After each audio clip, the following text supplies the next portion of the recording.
He left her there, a woman in a wheelchair, staring at the empty seat across from her. But what happened next would turn her heartbreak into a miracle she never saw coming. The cafe smelled like roasted beans and rain-soaked pavement when Amelia rolled herself inside.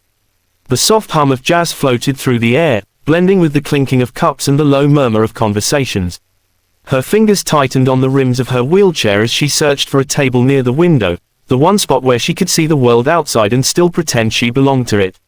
It had taken her 3 hours to convince herself to come. 3 hours of battling the voice inside her that whispered, "He won't come. He'll see you, and he'll walk away." But Ethan had seemed different. He'd sent kind messages, laughed at her jokes, asked real questions, not the surface-level pity people usually gave her. When she told him she was paralyzed from the waist down, he'd said, "That doesn't define you."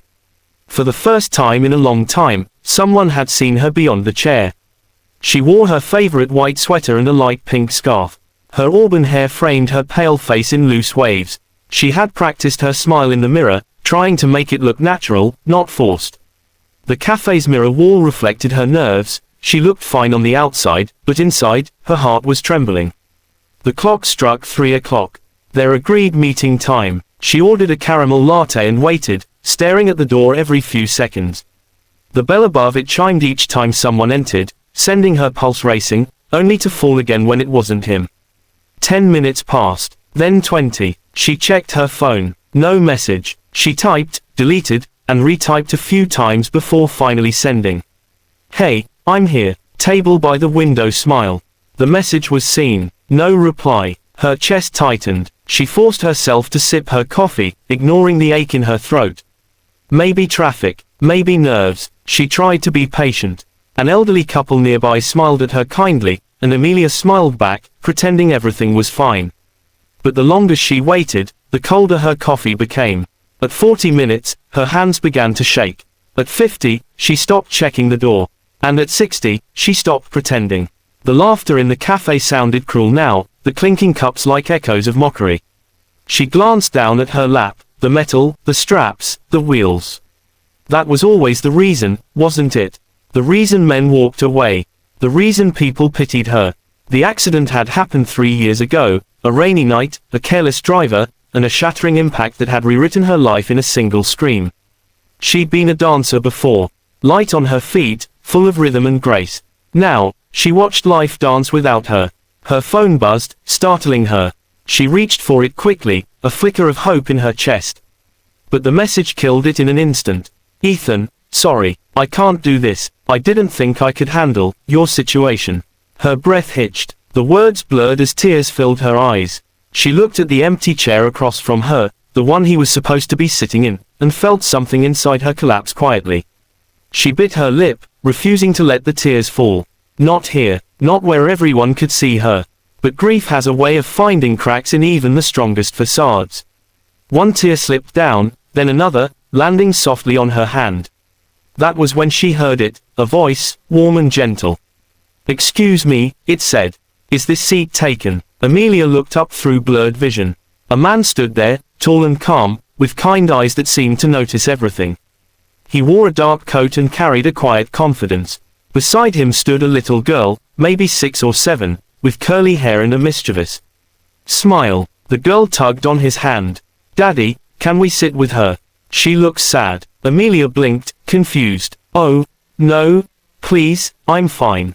You don't have to." But the little girl had already climbed onto the chair opposite her, resting her chin on the table with a grin. "Hi, I'm Emma. What's your name?" Amelia's lips twitched despite the ache in her chest. "Amelia." The man gave her an apologetic look.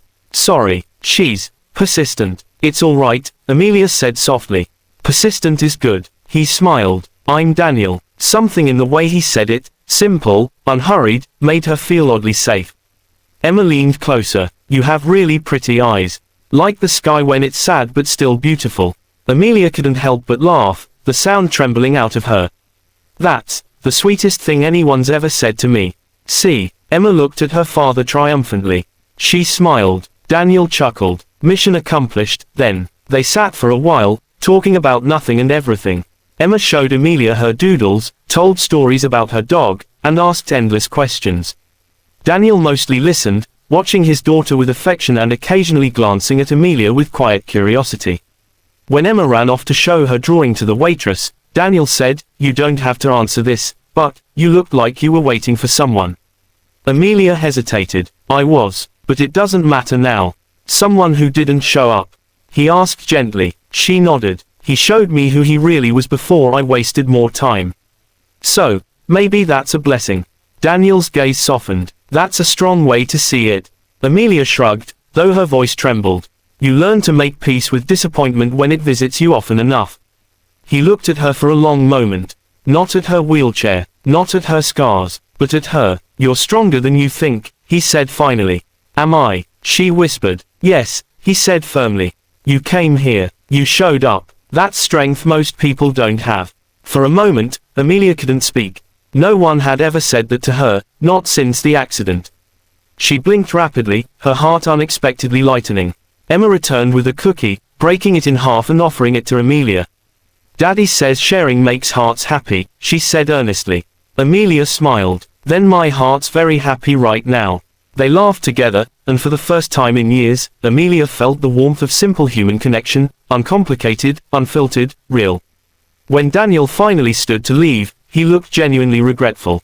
"We should go. Emma has school early tomorrow." Emma pouted. "Can we come again, Daddy? Please, Miss Amelia makes you smile different." Daniel froze, then chuckled softly, a little embarrassed. "We'll see, sweetheart." He turned back to Amelia. "It was really nice meeting you." She nodded, smiling faintly. "You too, both of you." As they walked away, Emma turned and waved. "Bye, Miss Amelia." Amelia lifted her hand, waving back, and for the first time that day, she didn't feel invisible. The cafe door chimed as they disappeared into the cool evening. Amelia sat there a while longer, staring at the empty cup in front of her, her heart both aching and strangely full. She didn't know who Daniel really was, that he wasn't just a kind stranger, but the CEO of a major tech company. She didn't know that Emma, the bright little girl who had made her smile again, was the same child whose hospital door she'd once paused by during her darkest days. Back then, Amelia had whispered words of comfort to a frightened little girl she thought she'd never see again. But fate, in its quiet, miraculous way, had brought them back together, right when Amelia needed a reason to believe again. And as she rolled out of the cafe, the last of the sunlight touching her face, she whispered to herself, "Maybe, this isn't the end after all." When the stranger returned to the cafe weeks later, Amelia didn't know it would change her entire future, and reveal the reason he had walked into her life in the first place. It had been 3 weeks since that unexpected meeting, and still, Amelia caught herself thinking about them, Daniel and little Emma. There was something about that afternoon that clung to her like the scent of coffee on a cold morning. It had been the first time in years she'd felt seen without pity. The first time someone looked at her and didn't just see the wheelchair. She returned to the cafe every Thursday now, partly out of habit, partly out of hope. Hope that maybe, just maybe, they'd walk in again. She told herself she wasn't waiting, she was just enjoying the same place that had become a quiet corner of peace for her. But her heart knew better. Each time the door opened and the bell chimed, her pulse jumped, only to steady when it wasn't them. That Thursday morning, the sky outside was painted in shades of soft grey. A drizzle tapped the windows, and Amelia wrapped her hands around her warm cup of coffee, letting the heat seep into her palms. She looked outside, lost in thought, when she heard that familiar voice. "Miss Amelia, is this seat still taken?" Her heart stopped for a beat. She turned, and there he was. Daniel, wearing a navy coat, his hair damp from the rain, his smile warm and unmistakable. And beside him, peeking from under his arm, was Emma, holding a small, colorful box wrapped in shiny paper. "Daniel," Amelia breathed. "You're back." He grinned. "You didn't think we'd forget about our new friend, did you?" Before she could reply, Emma ran forward and placed the little box in Amelia's lap. "This is for you," she said proudly. Amelia blinked, startled. "For me? Why?" Emma's grin grew wider. "Because Daddy said you helped me a long time ago. And we never got to say thank you." Amelia frowned softly, her confusion deepening. "Helped you? But I don't think we've met before last time." Daniel sat across from her, his expression gentle, almost emotional. "You might not remember," he said quietly, "but I do." The cafe seemed to fade around them, the hum of voices dissolving into the background as his words took on a weight she didn't expect. 3 years ago, he began, after your accident, you were in St. Mary's Hospital. So were we. Emma had just been diagnosed with a rare heart condition. She was terrified, she wouldn't talk, wouldn't eat, barely slept. I was desperate, helpless. Amelia's breath caught. Street, Mary's. Daniel nodded. One night, you were being wheeled past her room. I was sitting there beside her bed. You stopped, smiled at her, and said something I'll never forget. He paused, his voice low but steady. You said, courage isn't walking without fear, it's moving forward even when you're scared. Then you told her she was strong.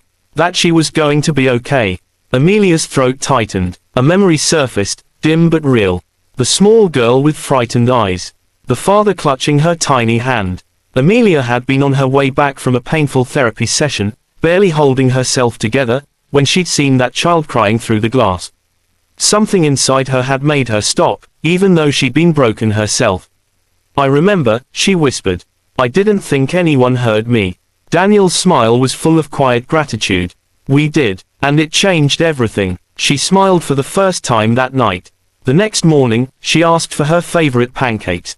You gave us hope when we didn't have any. Emma giggled. Daddy says your words fixed my heart. Amelia laughed through her tears. I think your heart was strong all along, sweetheart. Daniel leaned forward, his voice soft. When I saw you in this cafe that day, I couldn't believe it. You were the same woman who gave my daughter her courage. I didn't know how to thank you. Maybe fate brought us here again so I finally could. He gently nudged the little box toward her. Go on, open it. Amelia's trembling fingers undid the ribbon. Inside was a delicate silver bracelet, with a single charm that read, Hope Moves. Her vision blurred. It's beautiful. Because you move hope, Emma said proudly. Daniel smiled. You reminded me that even when we can't stand, we can still move people. You've done more than you know, Amelia. Amelia looked down at the bracelet, then back at him. You don't know what those words mean to me. I thought, after the accident, I lost my purpose. I stopped believing I could matter to anyone again. Daniel's gaze didn't waver. Then maybe this is your reminder. You mattered to a scared little girl and a lost father. You matter right now. For a moment, silence hung between them, heavy with emotion. Then Emma's laughter broke through as she bit into a cookie and smeared chocolate on her nose. Emma, Daniel said, chuckling. You're supposed to eat the cookie, not wear it. Amelia giggled softly, handing Emma a napkin. I think it suits her. They stayed like that for hours, talking, laughing, sharing small pieces of their worlds. Daniel told her about his work, though he didn't mention he was a CEO. He spoke like a man who valued honesty over titles. Amelia shared stories about her art therapy, how she'd started painting as a way to heal. He listened, not out of politeness, but because he truly wanted to know. And each time their eyes met, something unspoken passed between them, recognition, warmth, a spark neither of them expected. As evening settled, Emma grew sleepy and leaned against her father's shoulder. Daniel brushed a strand of hair from her face, his touch tender. She's everything to me, he said softly. I can tell, Amelia replied, smiling. You're a good dad. He looked up, meeting her gaze. You're a good soul, Amelia. The words made her heart stutter. No one had ever said it quite like that. Outside, rain began to fall again, tracing soft lines down the window. Daniel checked the time reluctantly. We should go, it's getting late. Emma stirred, half awake. Can we see Miss Amelia again? Amelia smiled. I'd like that. Daniel nodded slowly. So would I. He stood, helping Emma with her tiny coat, then turned back to Amelia.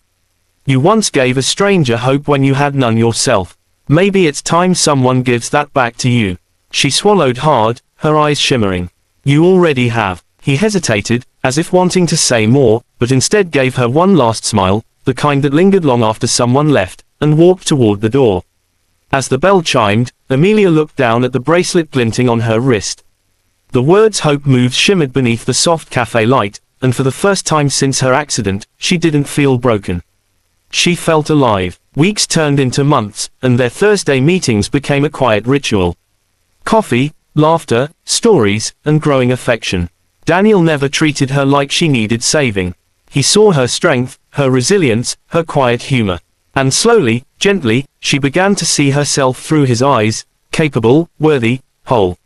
One evening, as the sun melted into gold through the cafe window, Daniel reached across the table. His hand brushed hers, steady and warm. "You once told a little girl to be brave," he said softly. "I think it's my turn now to ask you the same thing." Amelia tilted her head. "To be brave," he smiled. "Yes, be brave enough to let yourself be loved again. With me." Her heart thudded in her chest. For a long moment, she couldn't speak. Then she nodded, tears slipping down her cheeks, not from pain this time, but from joy that felt like light breaking through clouds. Outside, the rain had stopped. The world glistened with reflections of a new beginning. Amelia looked at Daniel and Emma, two souls she'd once comforted without knowing, and realized that fate had brought them back not just to thank her, but to heal her. Love hadn't been lost to her accident. It had only been waiting, for the right people, at the right moment, to find her again. And as she wheeled beside Daniel out of the cafe, the night air cool against her skin, she whispered, "Hope really does move, doesn't it?" Daniel smiled, taking her hand.